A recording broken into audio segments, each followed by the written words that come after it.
Slide saya sudah kelihatan semua? Sudah ya?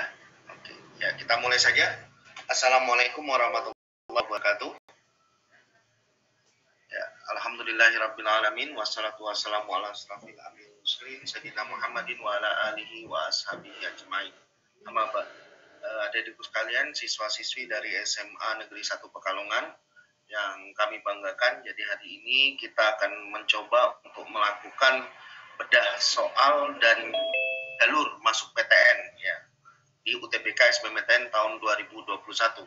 Harapannya adik-adik memiliki pemahaman yang utuh tentang bagaimana cara dan strategi untuk bisa lulus di UTBK tahun 2021, sekaligus memahami soal-soal yang nanti akan adik-adik hadapi di lapangan gitu ya.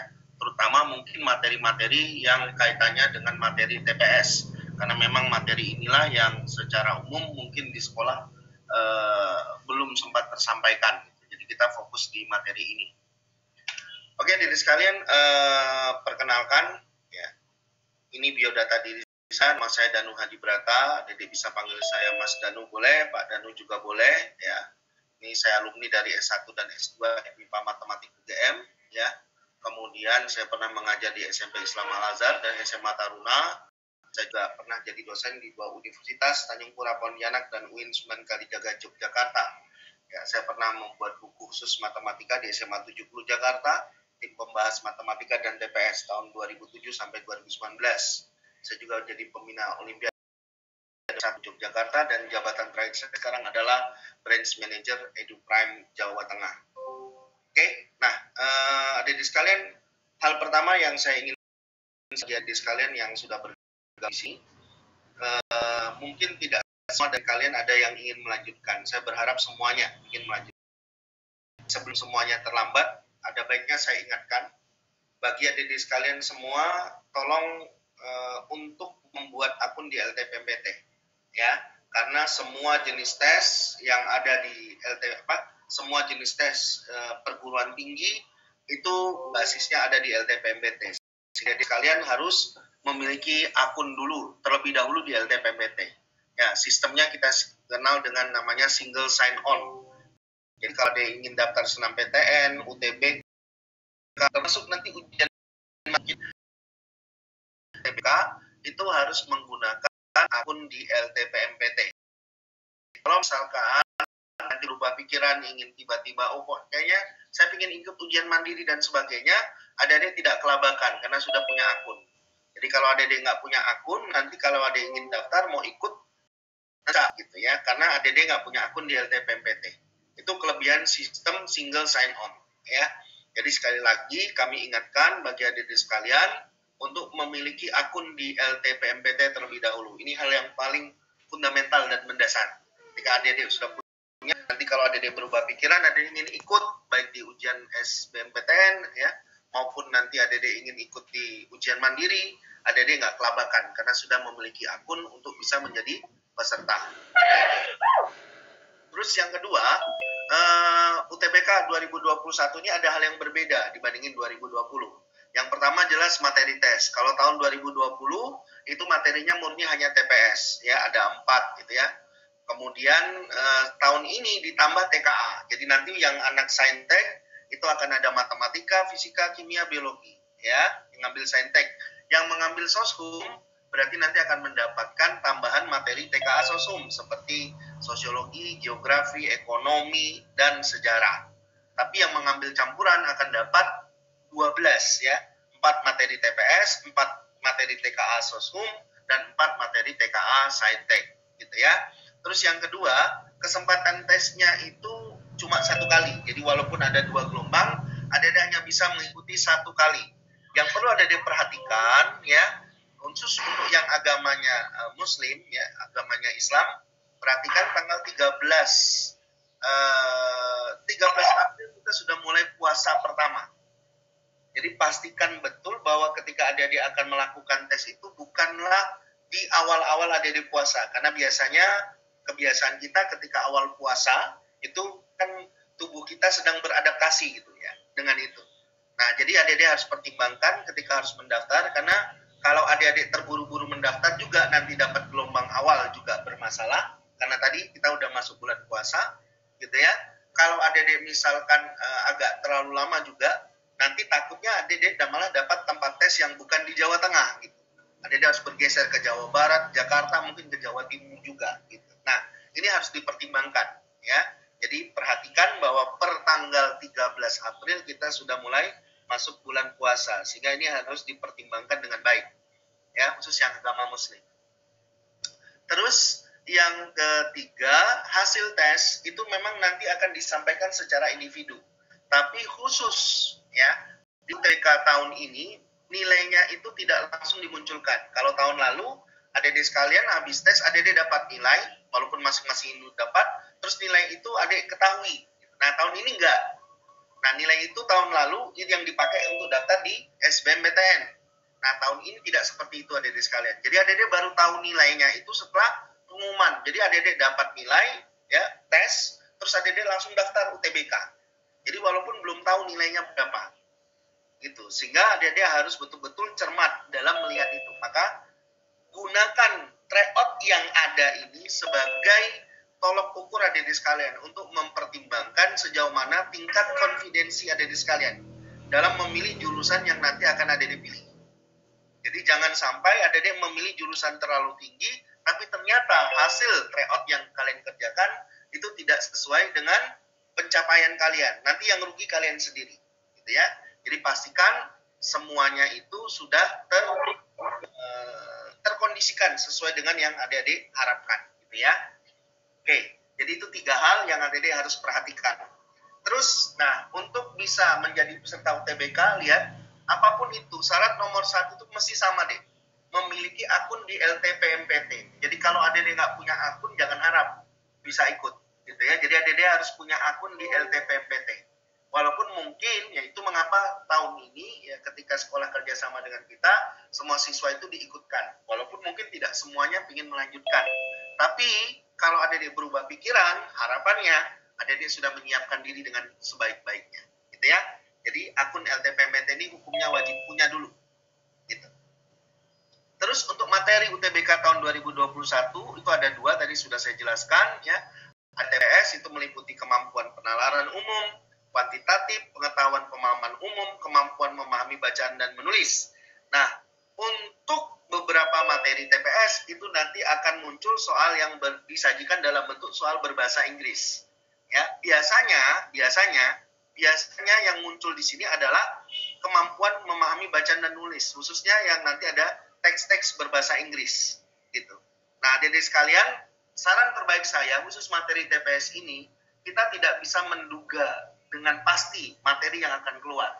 Ya, jadi acuannya adalah kalau saya melihat dari 2 tahun belakangan 2019-2020 itu sepertinya materi-materi yang keluar di materi TPS ini acuannya adalah materi ujian masuk perguruan tinggi TPA luar negeri yang kita sebut dengan istilahnya SAT ya. Jadi SAT itu patokannya. Saya punya bukunya itu ada kurang lebih dari 100 model soal gitu. Ada lebih dari 100 model soal. Sehingga nanti makin banyak model soal yang kalian kuasai, harapan kita adik-adik makin siap dalam menghadapi UTBK yang sebenarnya. Jadi sebaiknya adik-adik jangan puas hanya dengan mempelajari materi tes TPS yang sudah pernah keluar. Gitu. Buktinya apa Pak? Tahun lalu muncul, kalau adik-adik pernah dengar, ada namanya bahasa Panda. Gitu. Nah tahun ini prediksi kita bisa jadi muncul lagi model soal yang baru. Tahun lalu sempat diwacanakan, walaupun nggak keluar ya, oleh Wakil Ketua LTPMPT, Profesor Budi, itu dikatakan bahwa muncul soal matematika berbahasa Inggris. Ya, itu yang disebut dengan model soal SAT tadi yang saya sebutkan. Jadi, sebaiknya tetap adik pelajari gitu. Siapa tahu nanti hari ini muncul gitu. Soal matematika, tapi dia menggunakan bahasa Inggris gitu. Jadi, makin banyak materi yang Anda kuasai, makin bagus. Dan khusus materi TPS ini, saya katakan bagi adik-adik sekalian yang hari ini mengikuti, itu sebenarnya adalah standar materi dasar yang harusnya bagi sebagian kalian itu skornya itu di atas rata-rata. Ya, karena dari hasil penelitian kita di 2019 sampai 2020, materi TPS ini adalah materi yang memang menjadi lumbung nilai bagi siswa. Gitu. Lumbung siswa. Jadi kita berharap adik-adik bisa mencapai skor rataan gitu ya. Setiap materi tes itu di atas 500. Itu harapan kita. Kalau kalian TPS-nya masih di bawah 500, saya katakan rugi. Gitu ya. Saya katakan Anda semua rugi kalau skor TPS-nya masih ada yang di bawah 500.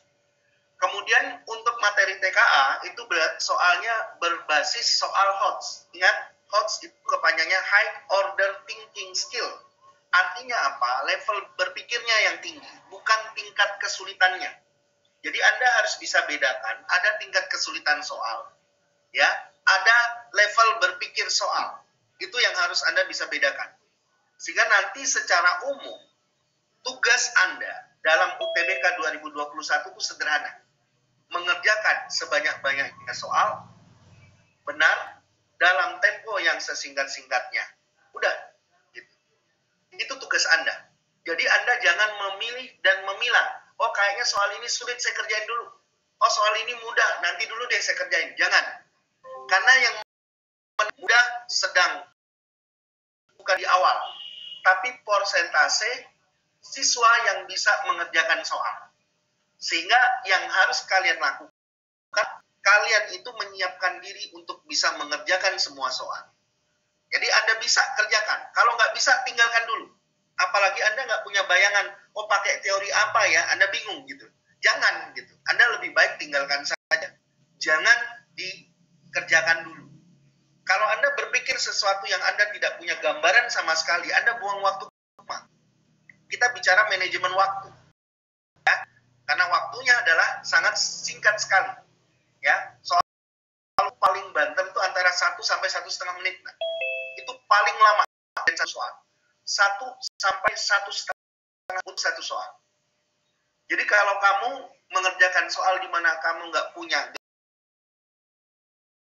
ya itu namanya bunuh diri.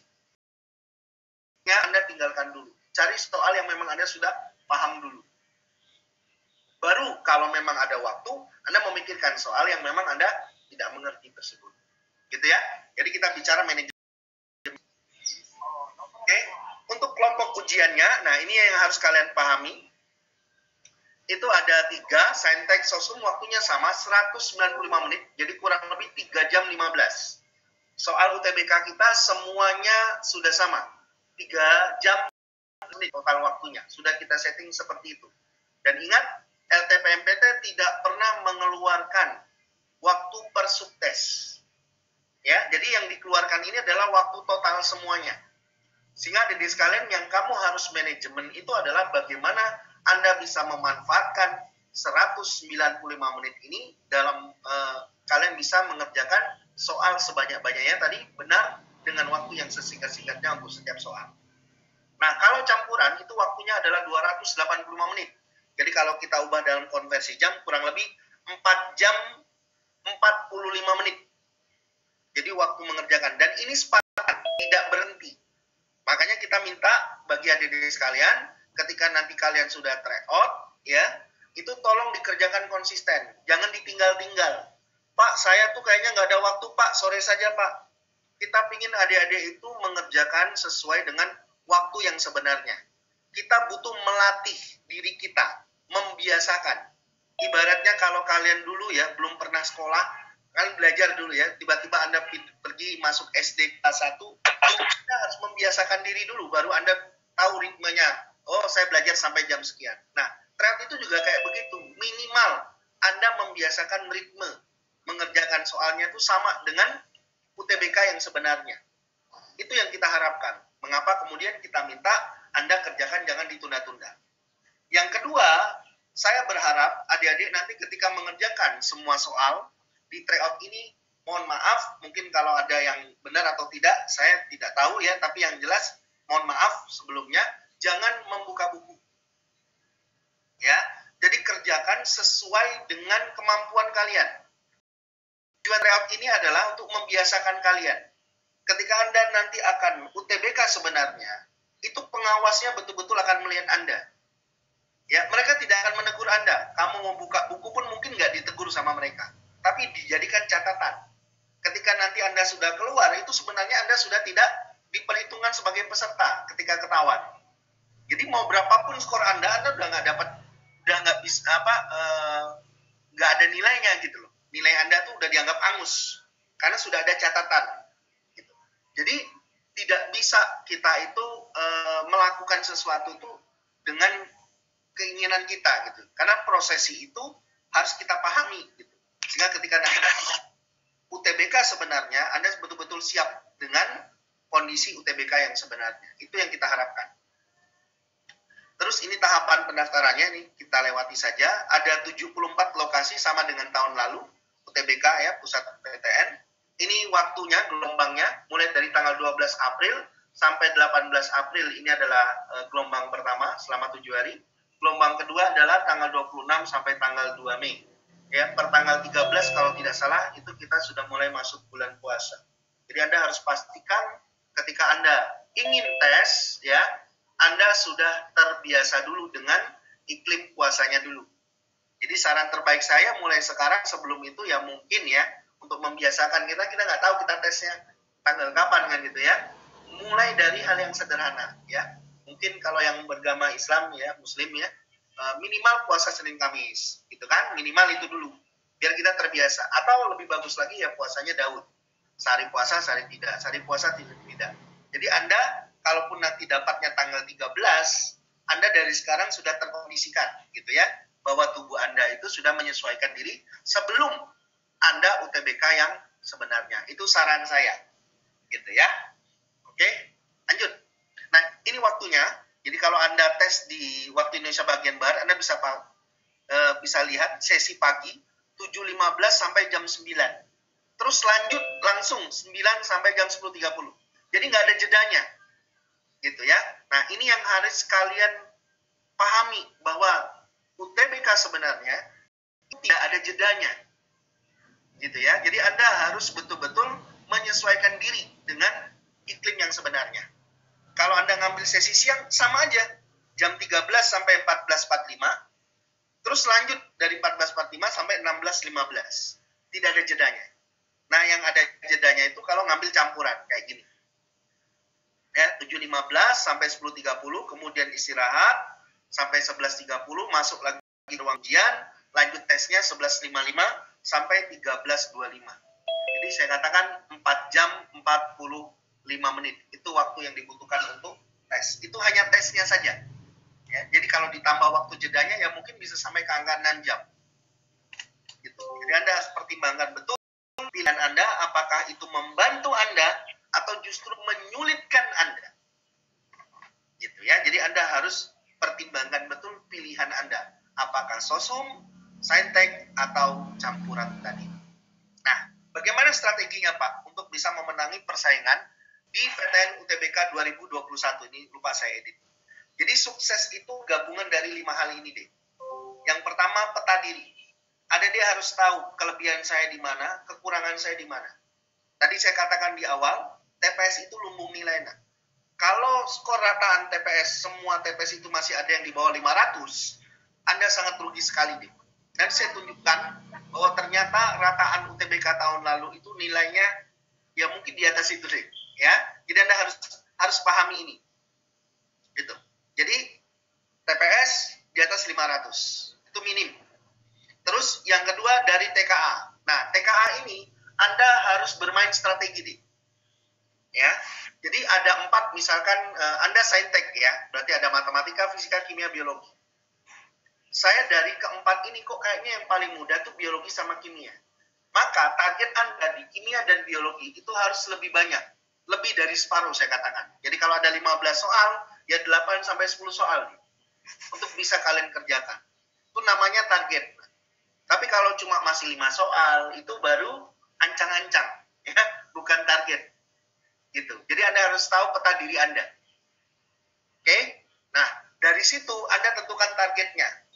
Berapa soal? Dari 15 itu berapa soal? Saya ingin misalkan di matematikanya, di fisikanya berapa, kimianya berapa, dan seterusnya. Termasuk materi TPS. Gitu. Nah, dari target itu Anda buat rencananya. Gimana caranya biar bisa dapat 10 soal di biologi? Gimana caranya biar bisa dapat 15 soal misalkan di kimia, dan seterusnya. Gitu. Nah, setelah itu Anda kan akan tryout. Dari hasil tryout akan kelihatan.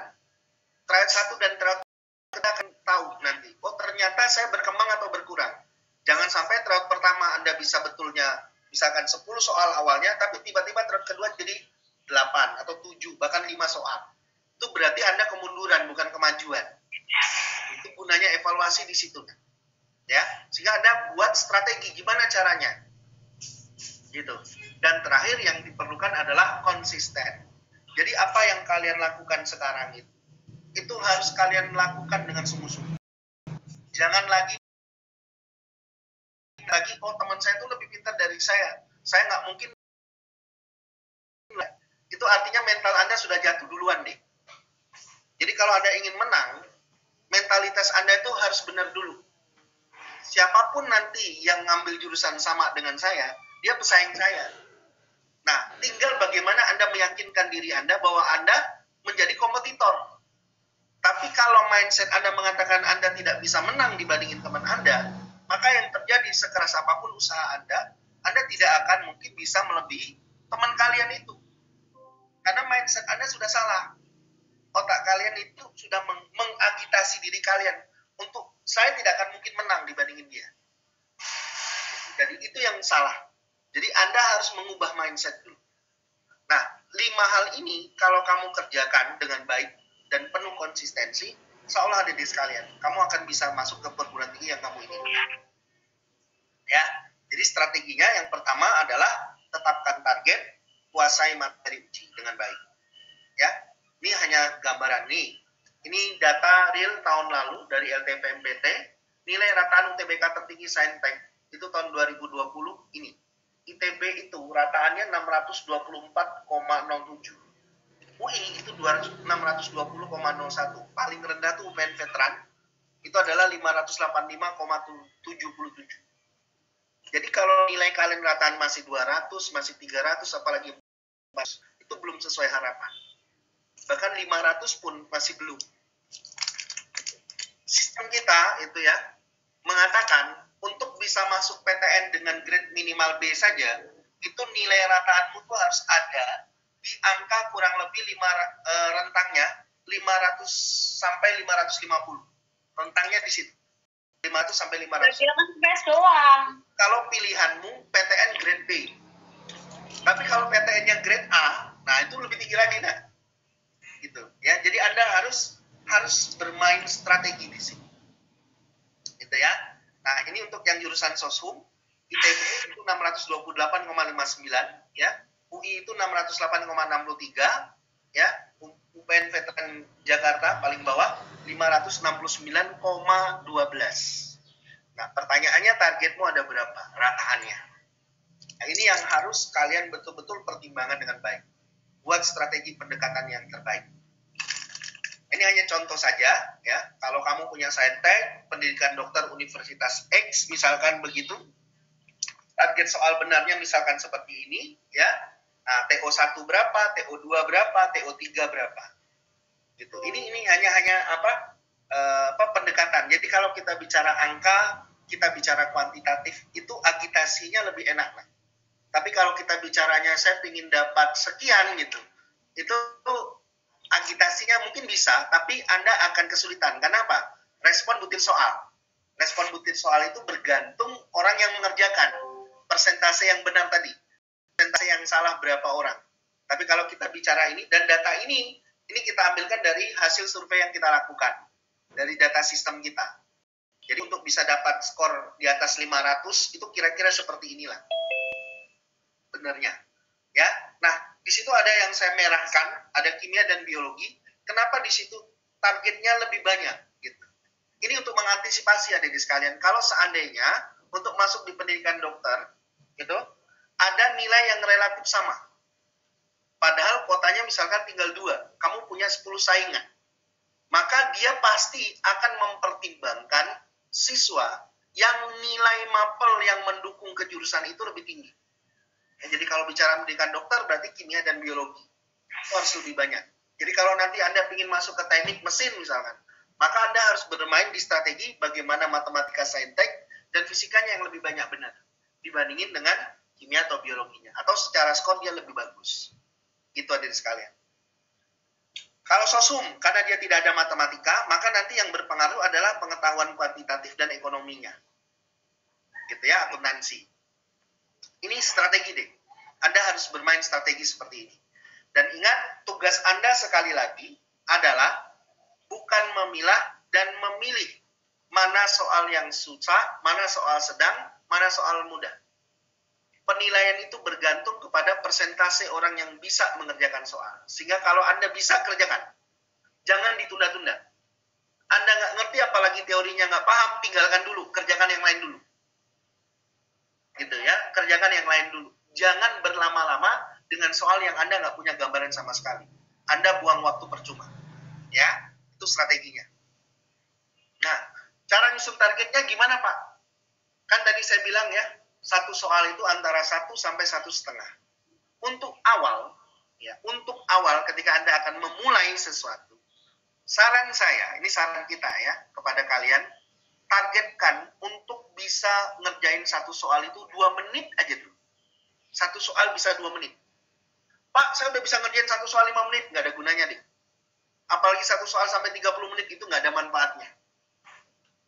Anda harus berani mengatakan, saya bisa kerjain satu soal 2 menit dulu.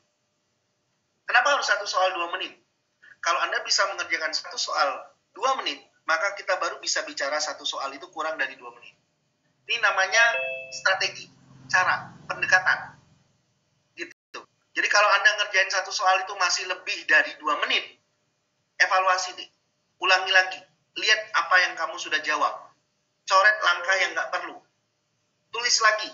Sampai Anda bisa ngerjain satu soal itu 2 menit. Nah, ketika Anda sudah bisa mengerjakan satu soal itu 2 menit, maka Anda sudah mencapai tahap minimal yang diharapkan. Tapi kalau Anda masih mengerjakan satu soal lebih dari 2 menit, ulangi lagi. Sampai Anda bisa ngerjain satu soal 2 menit. Kemudian yang kedua, susun standar minimal untuk tapi yang realistis dengan kemampuan. Gitu. Ya. Kalau ternyata nggak sesuai gimana, Pak? Evaluasi. Itu gunanya. Jadi nanti setelah kamu try out, nanti kan kamu akan ketahuan tuh, oh ternyata ini tercapai, ini terlampaui, ini tidak tercapai. Maka yang tidak tercapai itu disubsidi oleh yang terlampaui. Dan seterusnya begitu. Nah. Itu namanya pendekatan. Itu namanya strategi. Ya, untuk mapel-mapel tertentu harapannya memang ada yang dominan kalian kuasai. Sehingga itu akan mendukung kalian nanti kalau terjadi kita mengantisipasi kalau ada nilai yang sama. Ya, kalau ada yang nilai yang sama, mengantisipasi. Makanya harus ada yang dominan kita kuasai. Jadi yang paling paling bagus lah menurut kita, ya, kemampuan kita. Nah, kalau target nggak tercapai gimana? Evaluasi diri. Jangan menyalahkan orang lain, jangan nyalahin orang. Gitu. Evaluasi diri kalian, karena yang mengerjakan kalian, yang dapat nilai kalian. Maka evaluasi diri sendiri. Apakah target saya ketinggian? Ya, kalau targetnya terlalu tinggi gimana, Pak? Turunkan. Maka konsekuensinya apa?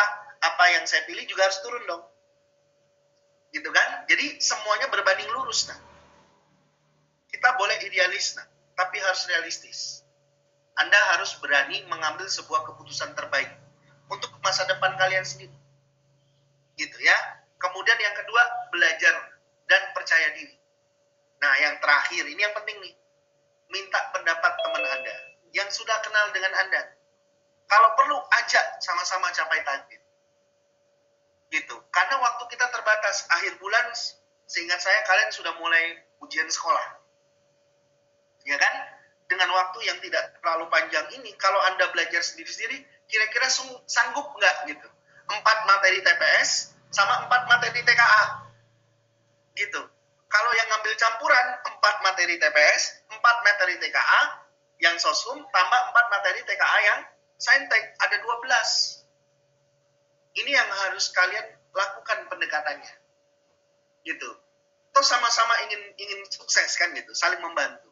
Dan ingat, kalau ternyata temanmu itu tidak mau, ya sudah tinggalkan. Tugasmu kan hanya ngingatin. Tidak lebih dan tidak kurang. Ya kan gitu.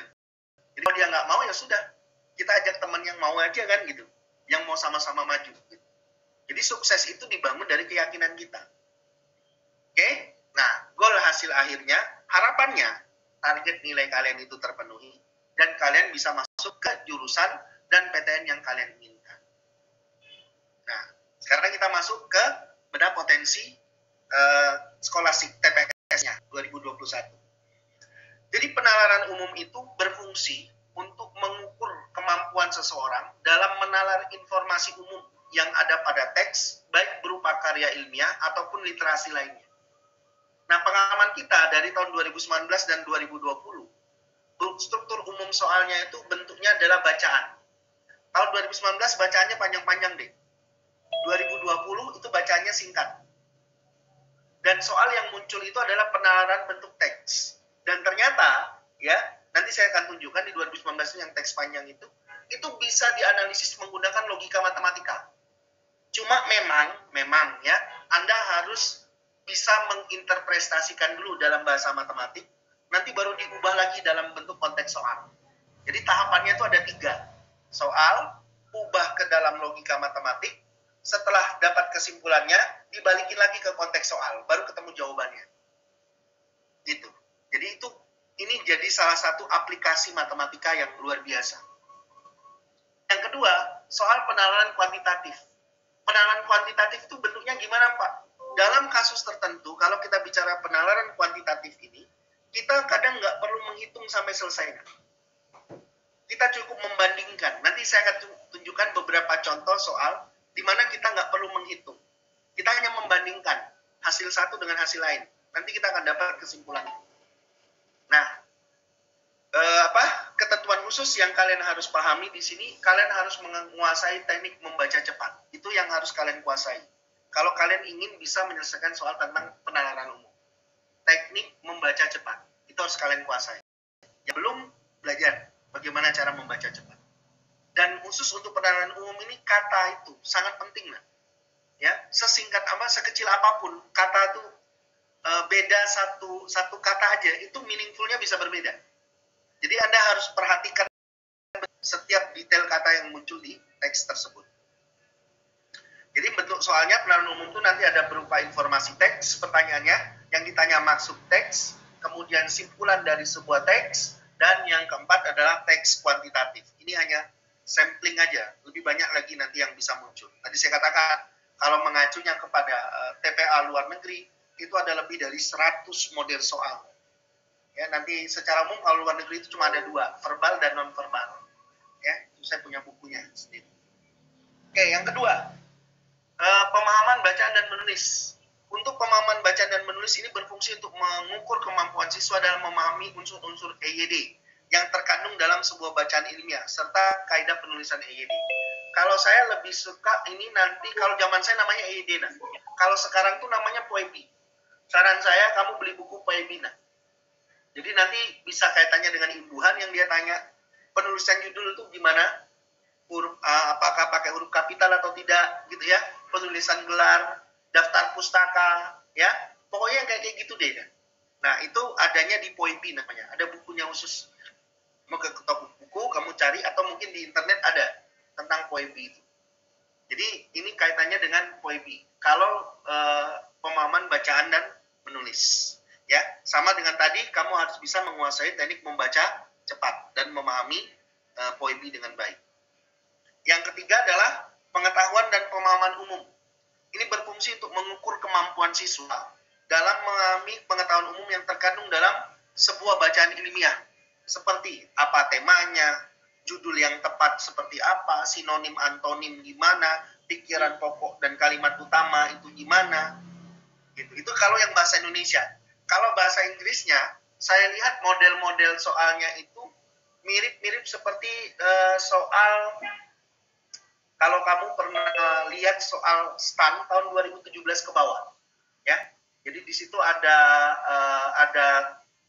reading comprehension, gitu ya. Kemudian ada struktur and grammar, gitu, dan seterusnya, gitu. Yang kayak gitu deh, yang keluar itu, yang bahasa Inggris, gitu ya. Dan saya lihat beberapa model soal yang muncul itu ternyata juga sama dengan model soal SAT. Ya, SAT tapi yang bahasa Inggris, ya. Bahasa Inggris, teks bahasa Inggrisnya. Itu juga ada muncul di situ. Ya. Jadi Anda harus menguasai itu. Terus yang keempat, itu yang disebut dengan pengetahuan kuantitatif. Ini berfungsi untuk mengukur kemampuan matematis sederhana. Maksudnya apa, Pak? Konsep penyelesaian dalam matematika dan pemahaman konsep matematika dasar untuk menyelesaikan masalah. Jadi matematika SD itu bisa keluar nggak di sini nggak? Matematika SD. Kamu masih ingat kan matematika SD itu? Misalkan tentang debit, bangun datar, bangun ruang sisi datar, bangun ruang sisi lengkung, ya. Itu kan materi-materi, ya. Ada bangun datar, bangun ruang, ya. Sisi datar, bangun ruang sisi lengkung, dan seterusnya. Ya, konsep dasar di matematika SMP kayak Pitagoras, ya, kemudian kesebangunan, ya, dan seterusnya. Itu materi-materi yang ada di SMP. Kemudian konsep penyelesaian dalam matematika itu kayak sederhana. Kalau misalkan kita ingin menyelesaikan sebuah persamaan sederhana itu, prosesnya gimana? Mana yang salah, mana yang benar, gitu ya. Kayak begitu. Konsep dasar matematika SMA ini berarti dia levelnya sampai ke matematika wajib. Jadi model soal yang keluar itu bisa sampai ke leveling matematika wajib. Jadi Anda menguasai materi matematika wajib. Jadi matematika SD, matematika SMP, matematika SMA khususnya yang katanya dengan matematika wajib. Itu yang harus kamu kuasai. Ya. Oke, yang kedua, adik-adik sekalian, fokus dan sungguh-sungguh sampai dengan akhir. Jadi saatnya sekarang itu kamu fokus pada dirimu sendiri. Jangan lagi mikirin yang lain atau mikirin yang orang lain. Kamu harus fokus pada dirimu sendiri. Gimana caranya saya belajar, saya bisa dapat hasil yang terbaik. Gitu. Karena tanggung jawabmu sekarang itu adalah ke orang tua yang nanti akan memfasilitasi kalian dalam melanjutkan ke perguruan tinggi nanti. Gitu kan? Jadi Anda harus betul-betul fokus dengan diri Anda. Apa maunya kalian Anda? Apa bakat Anda? Gitu. Jadi Anda harus bersungguh-sungguh di sini. Jangan sampai Anda itu kuliah cuma gara-gara ingin ikut-ikutan. Kuliah cuma pingin keren-kerenan. Gitu. Ya, tapi kuliahnya nggak serius. Gitu. Nah, itu jangan. Ini masa depan kalian. Gitu ya. Dan jangan lupa kalian selalu minta doa restu dari orang tua. Ya, itu yang akan membantu kalian. Terus langkah selanjutnya adalah latihan. Banyak mengerjakan soal bervariasi. Kalau saya boleh kasih quotes-nya ya tentang latihan ini Vincent Lombardi mengatakan, practice does not make perfect. Only perfect practice make perfect. Jadi tidak cukup hanya kalian latihan, sembarang latihan. Ngerjain satu soal 5 menit, ngerjain satu soal 30 menit. Itu nggak ada gunanya di UTBK. Ya, Anda harusnya bangga bisa ngerjain satu soal itu kurang dari 2 menit. Itu namanya perfect practice. Karena itu yang kalian hadapi. Harus sesuai dengan kondisi yang sebenarnya. Tryout harus sesuai dengan kondisi yang sebenarnya. Jangan buka buku, buka rumus gitu ya. Buka kiri dan kanan, jangan gitu. Anda harus sesuai dengan kemampuan Anda masing-masing. Itu namanya perfect practice. Ya, jadi segala sesuatu tuh harus sesempurna mungkin. Agar ketika kita melakukannya, ya sudah betul-betul nanti orang lihat tuh udah sempurna, perfect. Itu yang harus Anda pikirkan. Yang terakhir adalah konsistensi dalam menggunakan alat ukur. Nah, itulah mengapa EduPrem itu ketika kalian tryout, tidak hanya sekedar tryout, tapi kita berikan analisa USS. Dan ini kita buka 7 hari sampai setelah kamu selesai tes. Nah, jadi jangan tidak digunakan. Kamu bisa simulasi berkali-kali, setiap simulasinya di set bisa Pak, bisa gitu. Itu gunanya dikasih fasilitas kayak begitu. Nah, agar kamu tahu, oh ternyata samanya di sini, jurusan ini. Gitu. Jadi jangan cuma sekali selesai. Saya lihat anak SMA Negeri 1 Pekalongan dari hasil laporan, ya mungkin karena masih tryout pertama ya, saya masih bisa memaklumi ya, adik-adik sekalian mungkin masih idealis. Hasil akhirnya itu pertimbangan pilihan lain, pertimbangan pilihan lain, pertimbangan pilihan lain. Nah, indikasinya ketika itu terjadi pada diri kalian, itu artinya kalian masih belum bisa menyesuaikan antara kemampuan kalian dengan realitas nilai kalian. Yang bagus itu apa, Pak? Yang bagus adalah rekomendasinya itu berpeluang masuk. Itu yang paling bagus.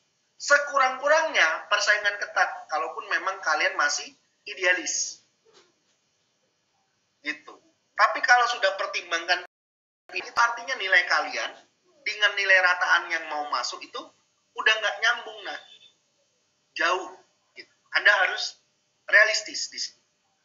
Pak, saya pingin idealis, Pak. Oke, pilihan pertama mungkin idealis, tapi pilihan kedua harus realistis.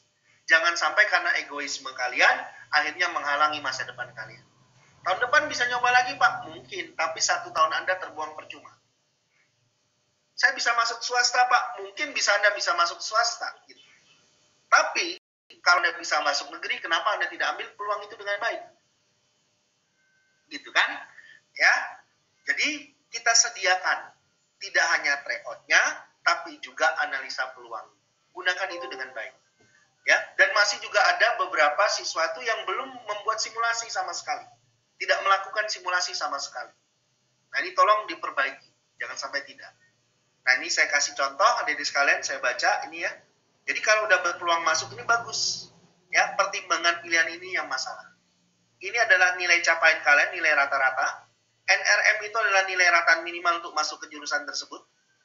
Kemudian IK itu indeks keketatan, DT itu daya tampung. Jadi urutan pertama harusnya, ini salah. Ini tidak bagus. Kenapa? Pilihan pertama harusnya NRM-nya lebih tinggi dibandingin pilihan kedua. Terus kalau sudah selanjutnya lihat indeks keketatannya. IK yang lebih kecil, harusnya urutan pertama. IK yang lebih besar di bawah. IK lebih kecil itu artinya dia lebih ketat. Nah, gitu ya. Walaupun di sini ada daya tampung. Ya, daya tampungnya 80, di sini 53, tapi indeks keketatan kan menentukan daya tampungnya. Walaupun daya tampungnya nggak banyak, lebih banyak daripada ini, bisa jadi peminatnya kan lebih dikit. Kalau peminatnya lebih dikit ya tentu saja peluang masuknya lebih besar kan dengan indeks keketatan. Nah, tapi kayak tadi gimana Pak? Lihat di sini. Kalau kamu betul 14 itu ternyata setara dengan ini. Kalau 13 setara dengan ini dan ini. Nah, ini yang kamu jadikan patokan. Kalau perlu buat Excel-nya. Oh, TO pertama, saya skornya di TKA Sainteknya sekian, Sosumnya sekian, ya. Kemudian TPS-nya sekian. Ya, jadi Anda bisa lihat di sini. Mengukur kalian itu dari sini. Nih, nilainya akan ketahuan. Nah, kalau seandainya ya, di sininya itu masih pertimbangan pilihan lain, merah semua dua-duanya. Jangan khawatir, lihat di bagian bawah. Masih ada rekomendasi untuk program studi. Kalau yang kamu pilih prodinya sama, kalau yang dipilih kedua itu PTN-nya sama. Kamu lihat di sini, masih ada yang nyambung nggak sesuai dengan keinginanmu. Jadi kamu tuh tidak dibiarkan tanpa harapan gitu. Nah. Lihat itu, pertimbangkan dengan baik. Jadi tugasmu sekarang, sederhananya saya ingin katakan bahwa tugasmu adalah berubah. Dari yang tadinya impossible menjadi I am possible. Jadi tidak boleh lagi ada di dalam pikiranmu kata tidak. Mulai dari kata tidak mungkin, tidak bisa, tidak mau, dan tidak semuanya. Semuanya itu harus hilang dari katamu, dari otakmu. Karena you are what you think. Kalian itu apa yang kalian pikirkan. Jadi Anda harus mengubah mindsetmu dulu. Kalau Anda ingin sukses, mindsetmu dulu yang harus diubah.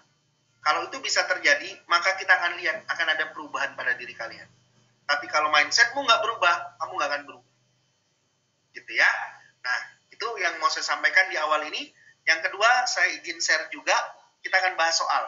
Sudah dibuka soalnya? Silakan dibuka soalnya. Ini saya share, ini soalnya. Kelihatan semua ya, saya mungkin nggak akan bahas semua soal. Ya, misalkan nih, nomor 1 aja dulu. Kamu lihat, ini yang saya katakan ya. Kalau nanti kamu ketemu soal berbentuk teks di penalaran umum, ya, kata kuncinya itu ada 3 hal yang kamu harus pegang betul. Kalau ketemu soal bentuk teks di penalaran umum, ada 3 hal.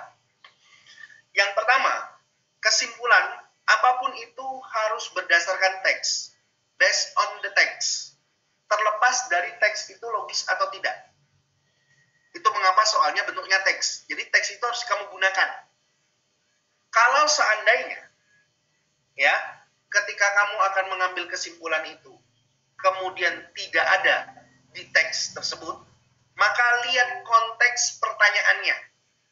Apakah dia mengandung fakta atau tidak? Kalau dia mengandung fakta, maka libatkan fakta dalam mengambil sebuah keputusan. Oke?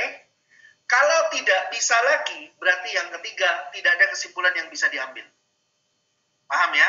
Jadi kalau kamu bekerja dengan teks, 3 tingkatan itu yang harus kamu pegang. Kalau bicara penalaran umum. Yang pertama, kesimpulan harus murni berdasarkan teks, based on the text. Kalau nggak bisa, lihat konteks pertanyaannya. Apakah dia mengandung fakta atau tidak? Kalau dia mengandung fakta, libatkan fakta dalam mengambil keputusan. Kalau nggak ada, maka tidak ada kesimpulan yang bisa diambil. Gitu ya. Jadi itu aturan umum kalau kita bicara tentang soal penalaran umum berbentuk teks. Ya. Oke, sekarang kita masuk ke soal nomor 1. Berdasarkan paragraf 1, manakah simpulan di bawah ini yang benar? Coba kamu lihat di sini. Setiap pilihan jawabannya itu mirip-mirip semua. Gitu ya, mirip-mirip semua. Kalau kita nggak teliti, kita nggak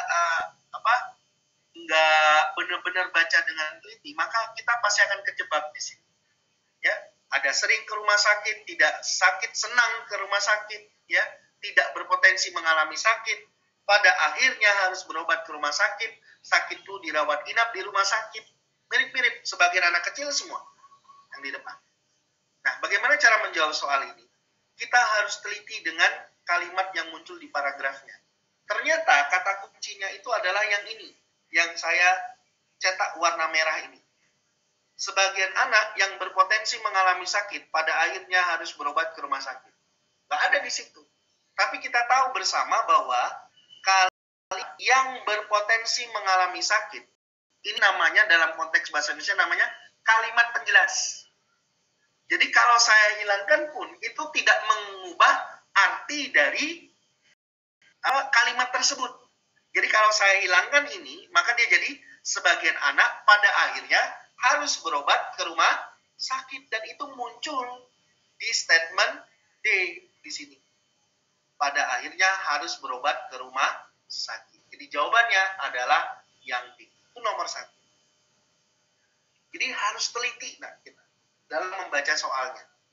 Oke? Yang kedua, ini yang menarik nih. Nah, nomor 2 ini. Ini yang menarik. Coba kita perhatikan nomor 2. Simpulan apa yang dapat ditarik di paragraf 3? Coba kamu lihat pilihan jawabannya. Semuanya mengandung kata apabila. Maka sebenarnya ini memiliki struktur jawaban yang sama. Logikanya itu sama yang dipakai. Nah, tinggal kita harus menemukan kita mau pakai yang mana gitu. Jadi saya salin ulang paragraf 3-nya. Saya tulis ulang di sini. Yang saya pakai 2 kalimat pada paragraf 3. Yang pertama, jika anak-anak mendapatkan terapi bermain, mereka lebih bersikap kooperatif. Statement kedua yang saya ambil, sikap kooperatif membuat anak merasa lebih nyaman saat menjalani perawatan di rumah sakit. Ini yang saya ambil. Nah, sekarang saya bedah satu persatu. Statement pertama saya tulis ulang, jika anak-anak mendapatkan terapi bermain, mereka lebih bersikap kooperatif. Di sini dia menghilangkan kata maka. Tapi sebenarnya kita tambahkan pun nggak masalah. Karena tidak mengubah arti. Agar kita bisa memasukkan rumus matematikanya. Ada kata jika, ada kata maka. Maka diantaranya ini adalah premis P, ini adalah premis Q. Sehingga kita akan dapat premis pertama. Ini adalah pernyataan pertama, ini adalah pernyataan kedua. Maka premis pertamanya kita punya jika P maka gitu. Terus yang kedua, kalimatnya di sini, sikap kooperatif membuat anak merasa lebih nyaman. Pak, di sini nggak ada kata jika maka. Ingat, sikap kooperatif ini adalah membuat, kata membuat itu menghubungkan. Ini berarti akibatnya kan, anak lebih merasa nyaman saat menjalani perawatan di rumah sakit. Berarti kita punya implikasi lagi. Dalam implikasi itu kan jika sebab maka akibat.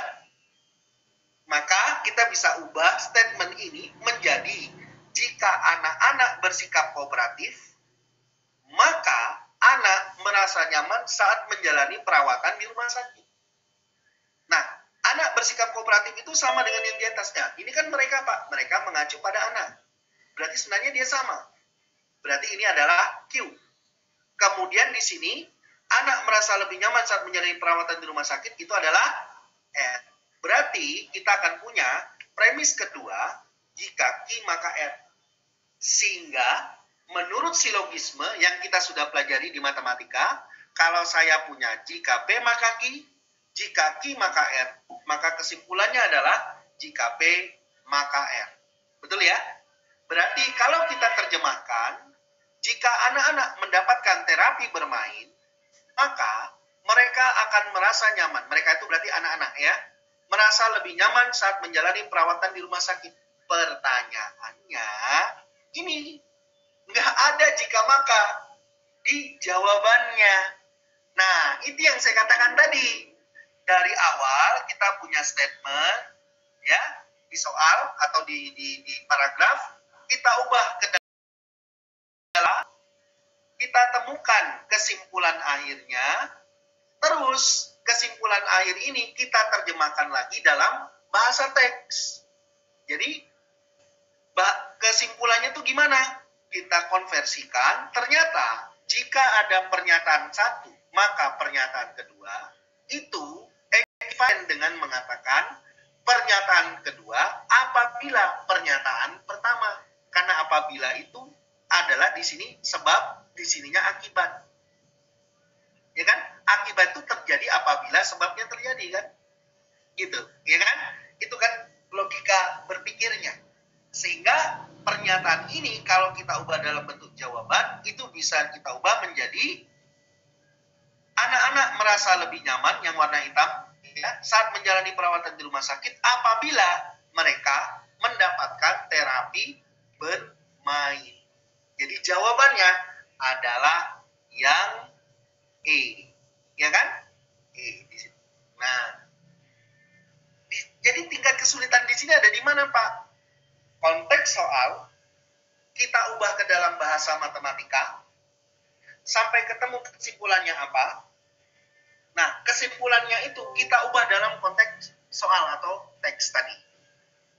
Gitu. Nah, inilah dia manfaat dari pelajaran matematika. Secara tidak langsung kita bisa menggunakan. Nah, ada lagi soal yang sangat simpel, sederhana, nomor 10 ini. Saya tunjukkan nomor 10. Saya nggak akan bahas semua, dan saya tidak akan kasih kunci jawabannya. Kamu harus, ya, nanti kalau nggak bisa baru tanya.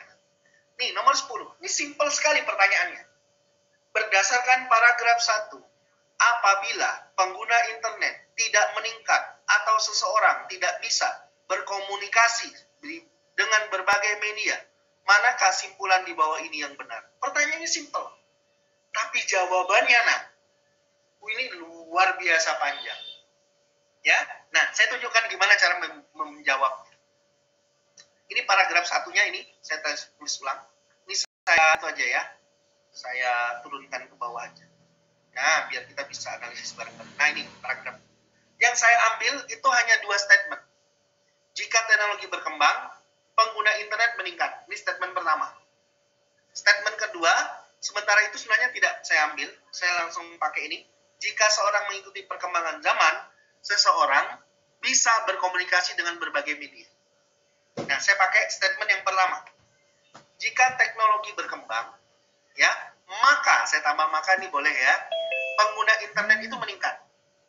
Berarti teknologi berkembang kita anggap sebagai pernyataan P, pengguna internet meningkat itu kita anggap sebagai Q. Berarti premis pertama kita punya jika P maka Q.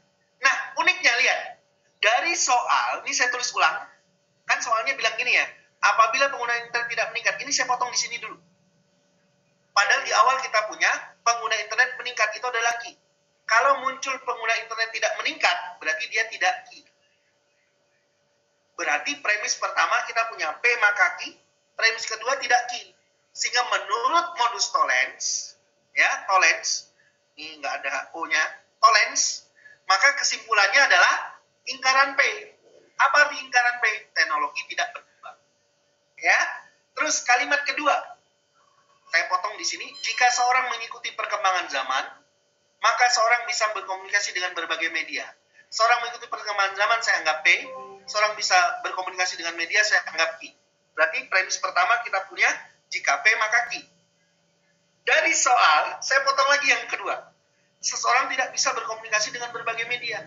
Padahal tadi Q apa? Bisa berkomunikasi. Berarti lingkaran Q. Jadi, kita punya juga di sini, premis pertamanya, jika P maka Q. Premis keduanya, lingkaran Q. Maka menurut modus tollens, kesimpulannya adalah lingkaran P. Seseorang tidak mengikuti perkembangan zaman. Jadi dari sini, kita baru bisa dapat kesimpulan akhirnya. Kita gabungkan teknologi tidak berkembang atau seseorang tidak mengikuti perkembangan zaman. Jadi jawabannya adalah A. Jadi Anda bisa bayangkan pertanyaan sesimpel itu. Analisanya bisa sepanjang itu. Ya, dan matematika itu kita pakai sebagai alat untuk menganalisa jawaban. Ini buktinya. Ya. Nah, terakhir yang ingin saya lihatkan kepada kalian itu adalah tadi penalaran kuantitatif. Saya ambil sampling soal yang nomor ini. Nah, ini. Nomor 15. Bilangan yang nilainya lebih besar dari 0,33 dikali 18/19. Lebih besar, itu artinya apa?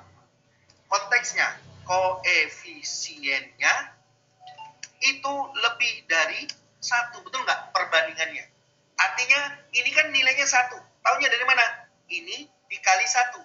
Anggap ini A. Berarti nilainya anggap 1. Berarti kalau dia lebih besar, koefisiennya lebih dari 1.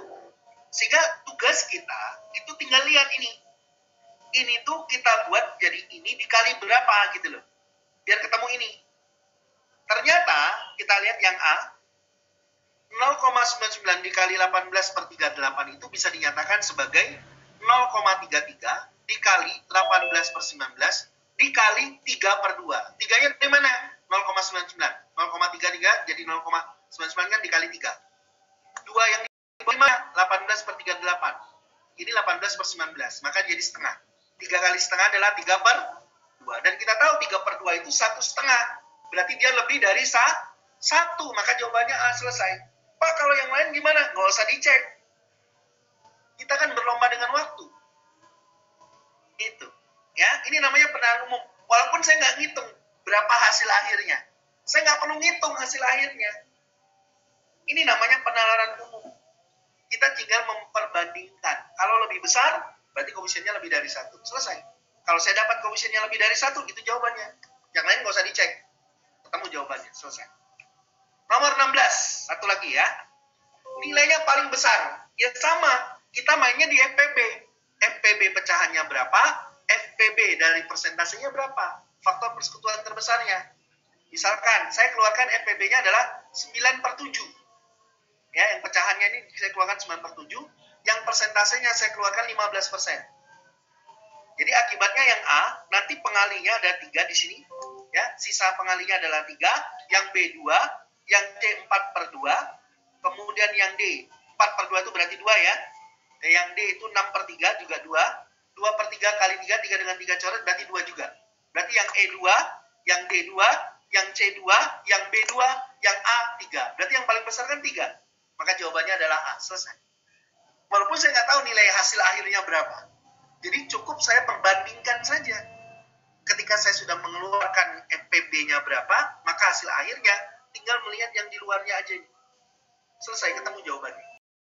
Ini namanya penalaran umum, adik sekali. Oke? Ya, jadi ini yang mau saya jelaskan kepada adik sekalian sebagai perangsang awal, ya. Sebelum adik nanti belajar lagi lebih jauh, ya. Nanti di kesempatan-kesempatan lainnya, mudah-mudahan nanti kita diberikan waktu, ya, kita akan coba bahas mulai soal-soal tryout juga, ya. Tapi kita tidak mulai di saat pertama ini. Tugas saya memotivasi kalian dulu di awal ini. Yang kedua adalah mengenalkan konsep ini, sehingga adik ketika menemui soal, adik tahu bagaimana mengambil sikap dalam menjawab soal. Ya, itu dulu dari saya untuk hari ini, adik sekalian. Terima kasih atas segala perhatiannya. Sukses buat adik sekalian, kerjakan semua soal yang tadi sudah saya bagikan di grup. Kalau nanti ada yang tidak bisa, boleh dijapri ke saya, ya, gitu ya. Tapi saya tidak akan memberikan pembahasan. Saya ingin adik-adik belajar, ya, biar Anda bisa menemukan. Kalau Anda belajar kan lebih bagus ya, daripada dikasih tahu. Ya, nanti Anda malah nggak belajar. Oke, itu dulu dari saya. Terima kasih atas segala perhatiannya. Sukses buat adik sekalian. Sampai ketemu lagi di kesempatan yang lain. Mungkin sampai di sini terakhir saya kasih kesempatan untuk bertanya. Ada yang mau ditanyakan mungkin? Satu atau dua orang penanya. Boleh ditulis di chat ya, kalau dia mau ditanyakan.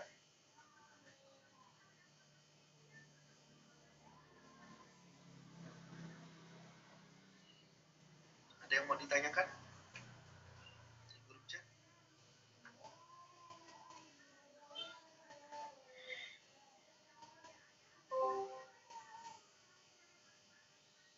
Oke, kayaknya tidak ada.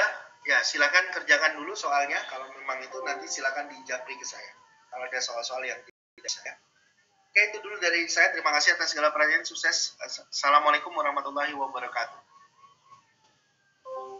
Ya, saya end langsung ya, adik sekalian. Terima kasih.